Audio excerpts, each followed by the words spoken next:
Misuse of statistics occurs when data are misrepresented to make a point. Did you know that disco record sales were up 400% for the year ending 1976? If these trends continue, hey! Your fish are dead. Yeah, I know.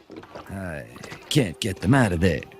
In this clip, Disco Stew, intentionally or not, misrepresents sales of disco records by focusing on their most positive growth period, while ignoring the fact that 20 plus years have passed since that time. He manipulates statistics to make them seem more favorable than they actually are. By representing data in a way that is misleading, Disco Stew makes a misuse of statistics. Subscribe to Colbert Classroom and be on the lookout for new videos.